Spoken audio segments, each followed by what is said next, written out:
Well, it's all set now.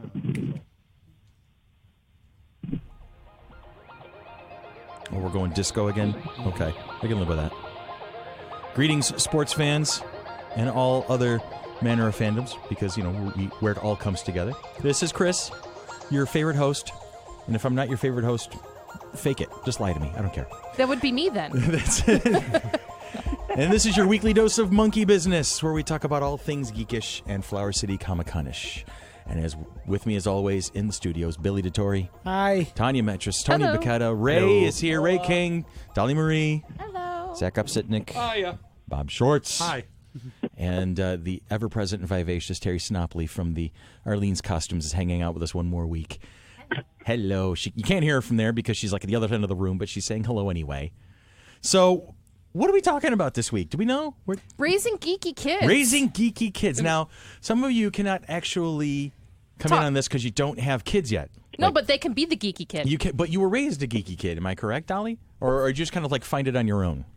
I found it on my own. You found it on your own? Yeah. I didn't fit in. That was really my question. Are geeks made or are geeks born? I think it's both, Sherry. I really do. I think it's both because I know for a fact that both my kids, my daughter and my son are both really, they love to be claiming themselves as nerds and geeks because they love the fantastic and they love gaming and they love comic books and all that stuff. They get into sci-fi and they both identify as it, and that's because that was my influence. I have taught them this. I have exposed them to it. But then my dad was a jock and my mom was a school teacher, so I kind of came to it on my own. So it's in my own family, got that both ends of the spectrum there. Guess I have a question. Go ahead For the parents. Ask your question. I don't have a child yet that I know of. That you know of. Yes. You can borrow one of mine. I'm okay. I'm sorry. Okay. I was gonna say, Why, in this day and age, Yes. of the lack of sideshows, would you want to raise your children to bite the heads off of live chickens? Thank you. Billy got it. Thank you.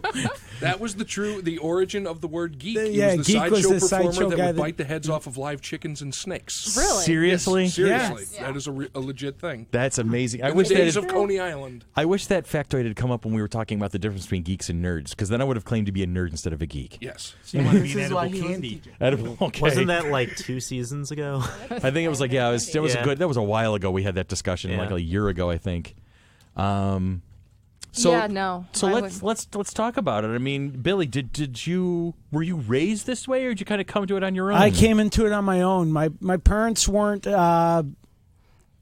nerds, geeks, whatever at all. I mean, and my brother is the one that bought me my first couple comic books, and he had read them, but he wasn't in a comic book culture. He never got into it like you did. Yeah, Okay. it's just something. Once I wound up with my first Justice League comic book, that's it. I'm in. That's it. Once Star Trek reruns started showing up on Channel 10, that's me. I'm watching it every week. I'm sci-fi kid. I'm comic book kid.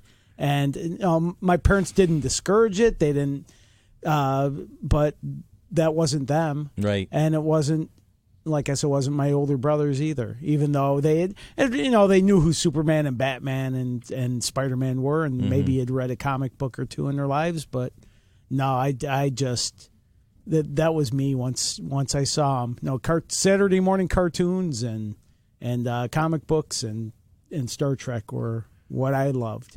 See, my daughter Juliana does not know this, but the very first, and I've told her this, she doesn't remember it, obviously, but the very first movie that she and I ever watched together was The Princess Bride. Okay, she was maybe 2 weeks old. All right, she spent the first week in NICU. Then we brought her home, and we were getting to the rhythm of having this child in the house that neither, was a first baby, and so it was this whole thing going on. My wife Erica and I, and Erica had gone to bed, and I'm sitting there, and the baby's up, and I'm feeding the baby, and I'm looking for something to do, and I'm surfing the channels, and sure enough, there's The Princess Bride, and it was just at the beginning. I clicked it on just as Fred Savage is getting his cheek pinched by his grandfather, Peter Falk's character, and I'm like, okay, and I started lecturing my 2-week-old daughter about the virtues of The Princess Bride, and I don't think she's really watched that movie that much, but she'll catch it with me once in a while, and she'll be like, I'm oddly fascinated by this movie. And I'm like, I've got a story for you. Now, my son, on the other hand, was 2 years old when Doctor Who was restored to television, when 2005 Christopher Eccleston's episode Rose, and sure enough, I had gotten my hands on a recording of it. and I'm watching it with my 2-year-old son on my lap. So you can see there was an influence there. I was going to raise my children to appreciate the same stuff I did. I'm going to go see The Princess Bride when it plays in theaters. Oh my God! Yeah, October 15th. Two weeks from today. Yeah. Oh, it's a recording day. Have fun storming the theater. But it is. I'm trying to figure out what times it is. Probably 8 o'clock. Yeah, it's in that area. So Shall I fandango it? Sunday evening, whatever day it is. I don't know. It's a game day. It's a game day. Who cares? We can game another It's the day. Princess Bride. There you go. Come on. In the theater. Night, so. All right. Still costs Actually, money. 2 shows, 2 o'clock and 7 o'clock. Okay. I mean, All come right. on. Well, who knows? Maybe we'll figure that out on the fly. All right. So now was I raised geek? No, but my parents kind of humored me. They were really good at humoring me. They still do. They still do to this day. Both of them, after 47 years, they humor me a lot. But my mom did.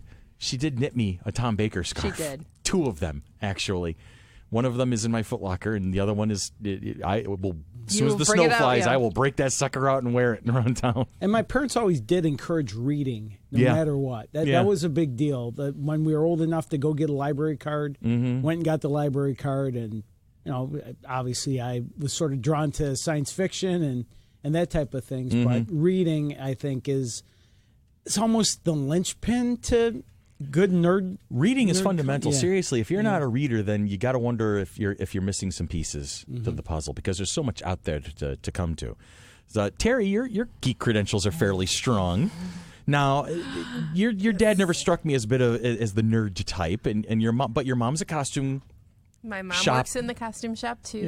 So there's an exposure I there. grew up in the costume shop, but I think my coming into my own in my geekdom and my nerddom was when I went off to school at Brockport for my freshman year and started gaming. Yeah, I played one of the original online games. multi-user dungeons, MUDs. Correct. And, Muds? yeah, I MUDs did. and Oh, mushes. my God. I did too. Played it many years ago, and I actually still log on every once in a while. And, The fact that it's still alive after all this time is it amazing. That's It crazy. is. I've heard about it. Like, It's a legend. yeah. Oh, yes, It's a legend and a myth, but yes. Now, what was the name of that one? Medivia. Medivia, right. I never got into that one, but I'd found it was by my senior year of college at Brockport, which was your sophomore, if I remember correctly. Correct. Yeah. That I had found a Star Trek mush, multi-user shared hallucination was what mush called. and that's where I really met a lot of the people that I still am in touch with. didn't know if But you that guys was my, wanted- that was, What did you say, Sherry? What's up? what's that, Cher? Oh, nothing. Sorry. Oh. Oh, I thought you were We're jumping coming. in on this. You're getting your turn in a moment. Where was I? Mush. Mush. I feel like I should be whipping a sled dog now at this point. But yeah, I mean those are some early credentials there, and you've been at it for a little while. And I have, we've had our and I've, fascination with the Ren Fair and things like that. oh yes, many years of plus theater, and I think all of that plays a big role in that nerddom life. That once you start getting into the different fandoms that you're Right. really into, it's how much are you going to get into it? Yeah. Do you act the part, or do you just kind of watch and play along and read it? And If you've played D&D at all and you've gone to Renaissance festivals in any way, shape, or form, then you've gone all in at that point. There's really you're all in. Sherry, how about you? Were you raised that way? I mean, Monk's exposure is kind of a given because of you and Chris, but how about you? How'd you come to it? Well, it's weird because my mother, until probably a couple of weeks ago, would have told you I'm not geeky at all. Uh-oh. She's always insisted she wasn't. Yet What changed? she has been a Star Trek fan since the first one. She watched Buffy before anybody I knew did. Mm-hmm. And she's the only person that I know personally that's read the Silmarillion. Oh, wow. So, Zach has too also. He's just pointing to himself with that gloating smile on his face going, yeah, I have to. I read 23 pages of it. I read the first page, and that was it. That was as far I as read the went. cover, I powered through. the title. Gently the leaf falls. yeah, and her favorite author is Heinlein. Okay. So, yeah, your that's mom's a pretty nerd. Strong. Yeah, it's pretty strong geek cred, I think. Yeah. And my first fantasy novels came off my dad's shelf. Uh-huh. which were the Earthsea trilogy by Ursula K. Le Guin. Okay. And that's what got me to be a lifelong fantasy reader. Mm-hmm. But if you'd asked me, like in high school, I wouldn't have said that I was a geek. I didn't think I was a geek. You were a metalhead, right? Like I was a little metal chick. Believe it or not. But I'm walking on air. Okay. We're going back to last week. At least we're not walking on a cloud. You might be walking on the sun. Anyway, tangents are happening. Tangents are happening. Danger, danger, Will Robinson, danger. That's interesting. Thinking about when I was in high school, junior high and high school. Right. I'm trying to think if I knew I was a nerd or if it was just those were the friends I hung out with. We went to the Star Trek conventions at the Holiday Inn downtown, and we went to the science fiction movies, and that's just what we were. Were we labeled, or probably did we know it? I think there's a certain level of you kind of get it at one point when you're more excited about the next Star Wars movie and making sure you can catch all of the episodes of Star Trek, the original series and syndication, and then you got to get that. Yeah. And then the guy next to you is wearing, a Motley Crue T-shirt, and he's got the long hair and the cigarette in his fingers, and you're all like 6, 7, 8 years old tops. Then you gotta wonder if there's a certain kind of I still remember on the world. In grade school trading comic books with my friends. I'd have my stack that I'd already read. They had different comic books, so we'd trade what. Okay, I want to read this one. Okay, I want to read yours. Right. And we just wind up with a different stack of comics. And did we know that we were different than other people, or is it just, okay, we're hanging out together because we like the same stuff? As Judah, our art director, Judah Nevdonsky, told me during the 17 show, he goes, Chris, this is your new normal. This is the way it is. See, I grew up in a completely different environment. Talk to me. Where nobody I knew read comic books. Nobody I knew was into all the things that I was into. I grew up more in an urban environment. Okay. And how'd you find it? Just being smart. I was scared. I was scared for my friends to know I was smart. Legit. Really? I was terrified for my friends to find out that I had straight A's. Because I didn't want to get picked on or bullied. That's wild. So, in the urban, neighborhoods I grew up in, if I got an A on my test, I would flip it over. I didn't want my friends to know.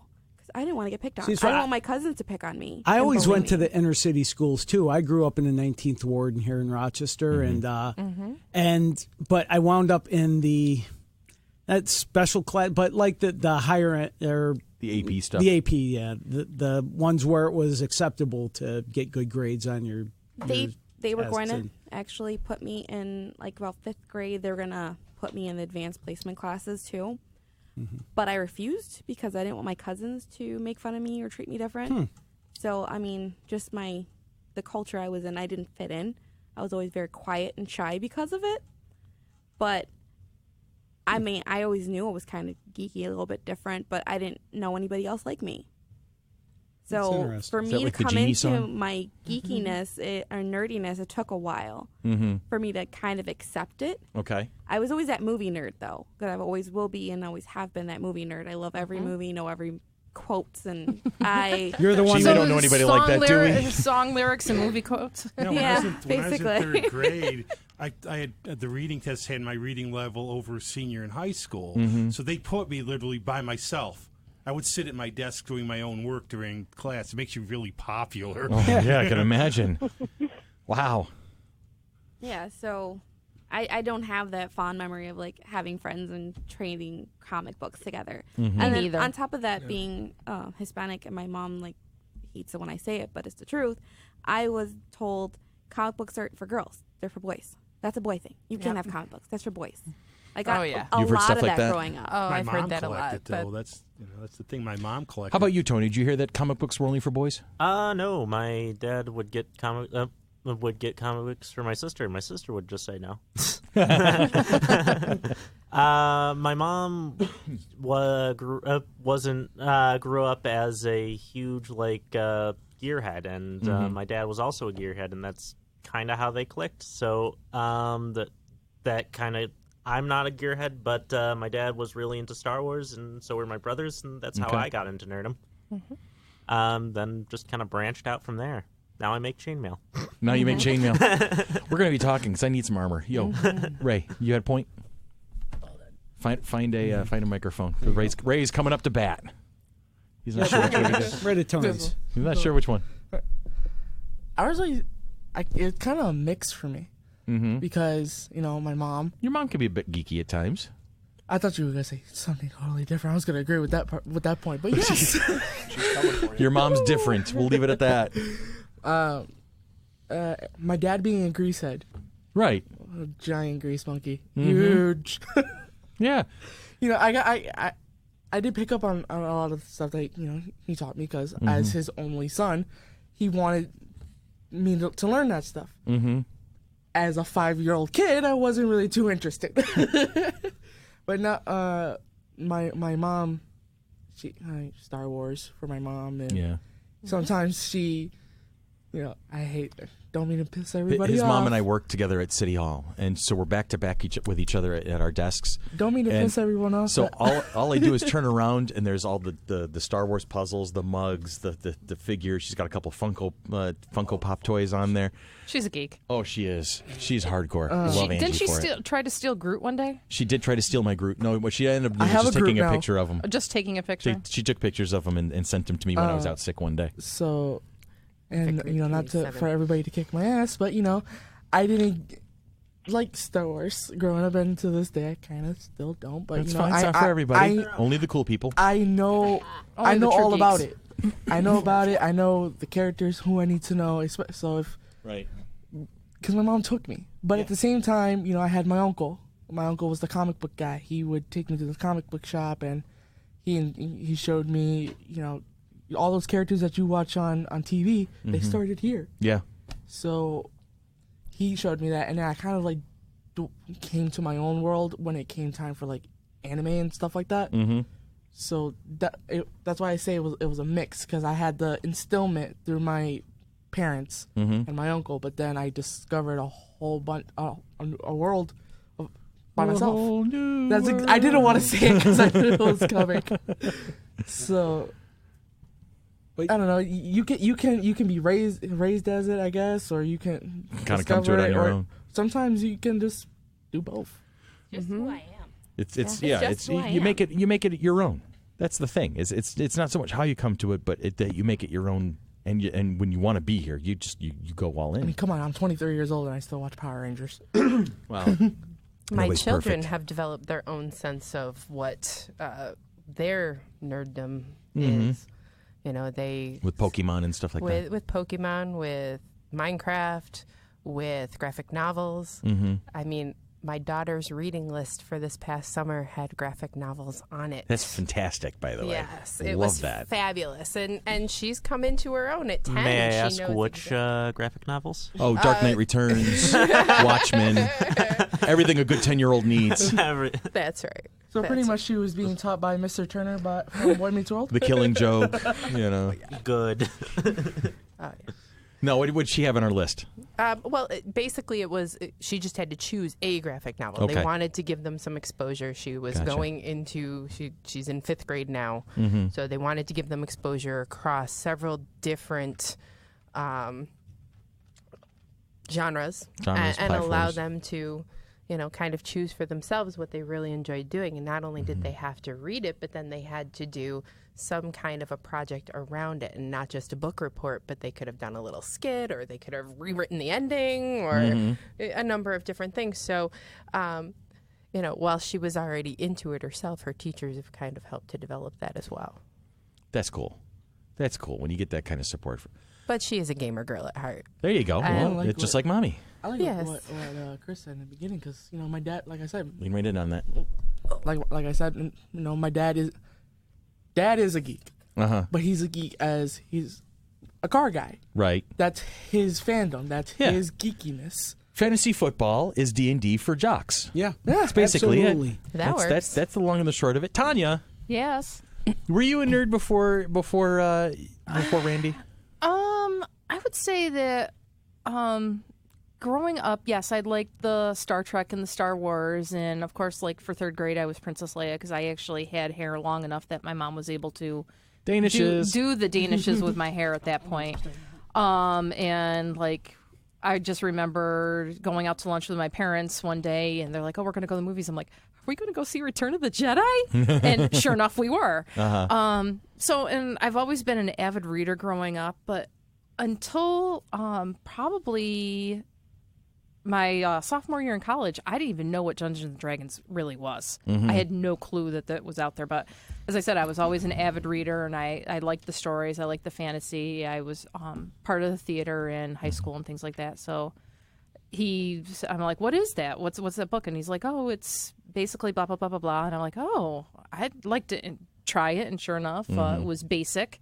It was the rules cyclopedia. I created my first fighter to jump right in, and that was in 92. And now 25 years later, I'm still playing, and the addiction is strong with this I one. get a little upset when game nights get canceled. So don't do that. Just don't do that. No, seriously, they're sacred. They really are. So I got an anecdote for that. Go ahead.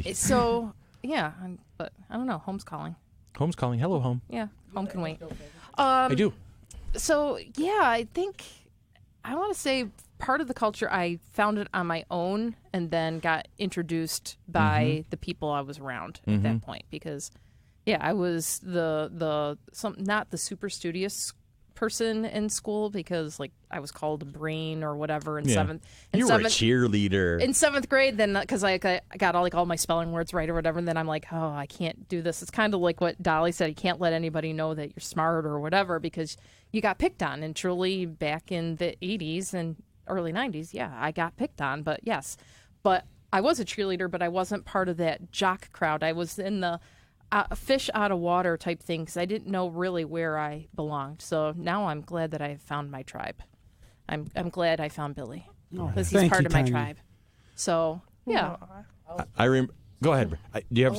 Okay. I'll say after. When I was 12, a long freaking time ago.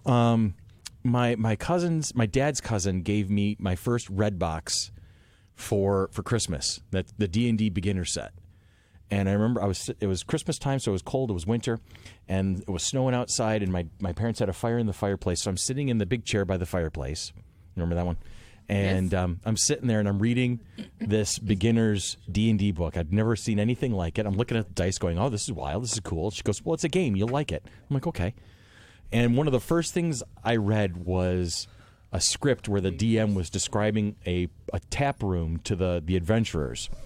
You're sitting in a comfortable chair by the fire, was the first line. And I just remember stopping after reading and I'm looking at the fireplace, looking at the chair, looking at the book, going, it knows. It knows. And I think that was the beginning of the end. I don't think I was ever going to be normal after that. But anyway, Terry, you had a great angle that you wanted to bring up about this too as well. So go right ahead. Well, my son is 7, and he is mildly autistic. What some would see as Asperger's.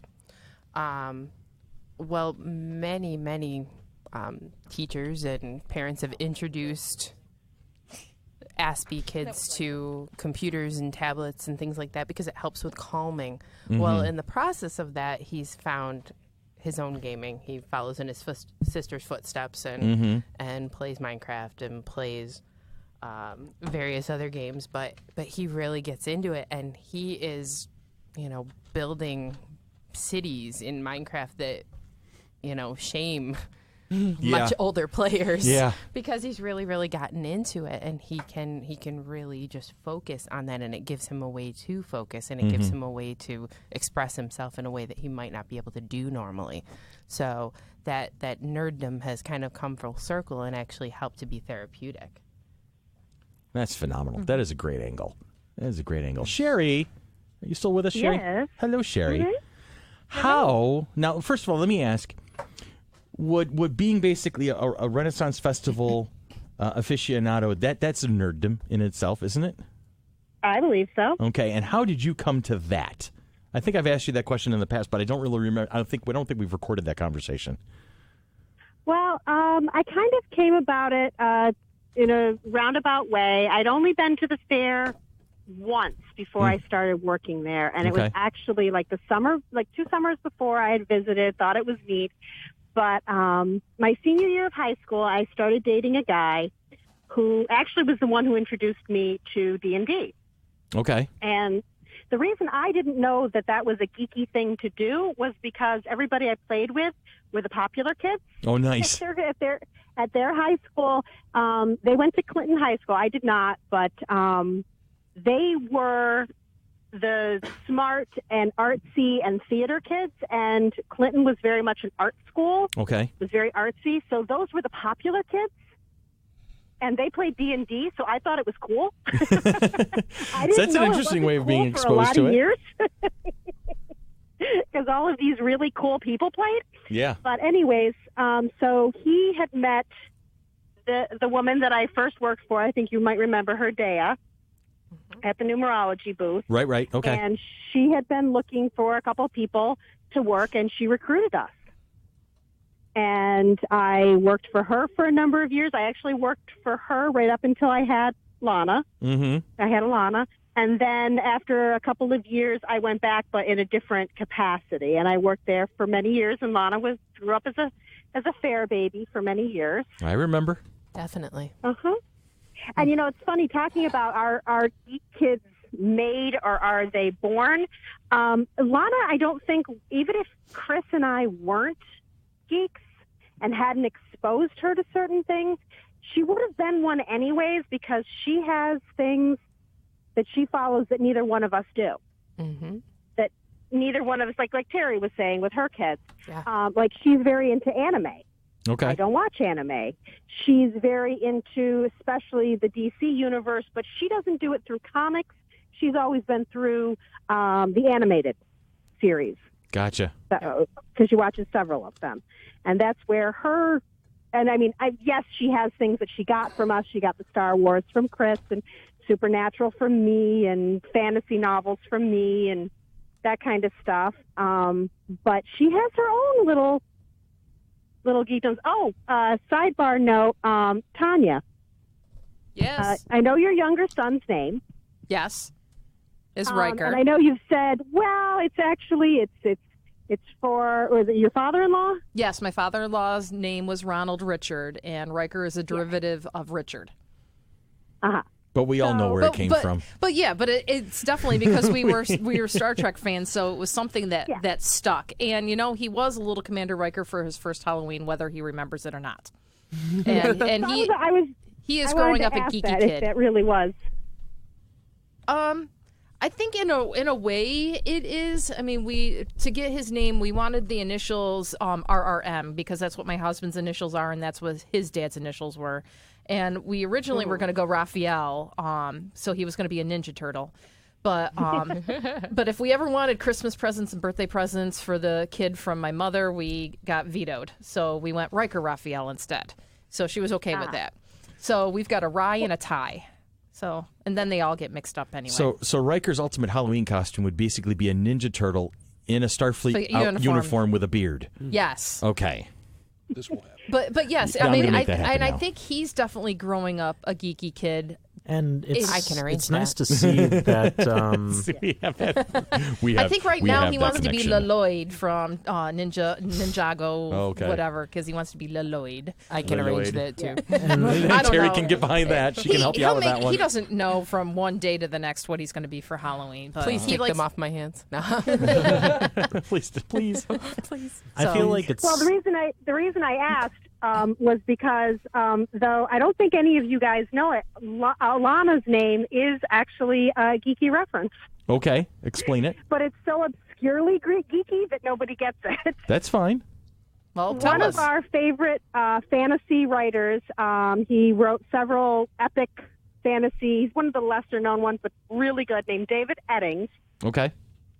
Alana Is that is the guy who's behind the character Belgariad? from one of his books. Sparhawk. Yes, Sparrowhawk? Queen Alana. Oh. Yeah. That's where we got her name. Look at that. Google is a wonderful thing. I know. I actually. I'm sorry. I'm just Googling it because you know where I sit when we're podcasting. She's got command of the computer. But Scroll down a little if bit. there's anyone there that Nice likes jacket. epic fantasy, he is a great one. He's a great author. Now, David Eddings, did he write the Belgariad and like Polgara and all that? Yes. Okay. He wrote those, but this is from his other series which The was Millennium. I'm trying to remember. There was 2 trilogies. The Millennium. Yes, the Millennium and the Tamuli. Yes. Okay. I don't know. I liked- think I've got some D&D character names coming up here now. Oh, and they're great characters. They're absolutely fantastic characters and very multicultural, and it's fun. They're fun books. Both sets of series. So, Yeah, I'm that's all I definitely wanted to looking say, now. was that she's obscurely What are you looking at? named. Myrtai is the It's like CGI porn over there. Aten bodyguard of Queen Alana during the later events of the Sapphire Rose. So Sephironia. Say these 5 times fast. Wowzers. Sephironia. Yes. She's a priestess of Arafel. Go for it. Ray is grabbing a microphone. All hands to battle stations. You know, before I got into comics and stuff, I got into card games, and I got into like Magic and stuff, or 3-card Monte. or 3-card Monte. Yeah. Yu-Gi-Oh. Yeah, I was that guy. Not gin or blackjack. No. I know how to play blackjack. Okay, good. I need some extra money. I Go know how ahead. to play. You have to be 21 to play. I'm 23. Oh. There's dead air. The last horse finally crosses the finish line. I missed it. So when I was about 5, my mom picked me up from school early, and she's walking me up to my room, and I'm over here thinking I'm in trouble because A, you're picking me up early from school, and B, you're walking me to my room. What did I do? So she says, I got a surprise It for you. smelled that bad. Probably. I was 5-year-old, so you never know. So she says, I got a surprise for you. I'm like, what? So I walked into my room, and there were my first pack of cards for Pokemon and Yu-Gi-Oh! Ever. Like legit, the very first packs that I ever had, and because my mom bought them. And outstanding. It was See? it was literally the first sets. You were being raised a nerdy kid. And you know, looking at this, there's another reference to the name Riker. John Riker was a character primarily the enemy of the Hulk. And there's also Riker, the prophet Uovar, who was my advisor, and Zach knew, too. But then there's also Riker's Island, which I'm very afraid that he might end up on every so often. And then he'll say, it's my It's island. my island. My island. Yeah, there's another word that I'll probably throw I feel in there. like it's I much fight for you more, to get to kill the English. I feel like it's much more acceptable for kids to be raised geeky now than It really is. Oh, Feels it like is. more Like like 10 mainstream, years ago. doesn't it? It really does feel a lot more mainstream. Yeah. lately, especially with the CW superhero shows. CW, Comic-Cons are becoming yeah. more It's the mainstream. biggest movies in the world right now. They are. Yeah. They're huge. Now, are any of your kiddies' names geeky? Let's see. Geraldine is after a stand-up comedian of the 70s. Okay. Flip Wilson had a character named Geraldine. Oh my God! Really? Just being named after There's a reference. an obscure TV reference. Uh-huh. Let's see. Dora and Precious came with Susan, but Dora, I know Dora the Explorer. However, and now Oliver, the newest cat after Oliver and Company, the Disney movie.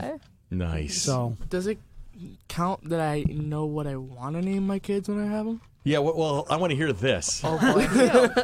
I want to hear this. I'm sorry, Angie. So when I have a boy, I want to name him Grayson, Okay. okay. Aw. Dick Grayson. Nice. and then give him my dad. Oh, that's right. You're a big Nightwing. I'm a big, yeah. Yeah. Mainly Batman, but I love Nightwing. I love me some Nightwing. And if I have a girl, I want to name her Urza. Urza Jane.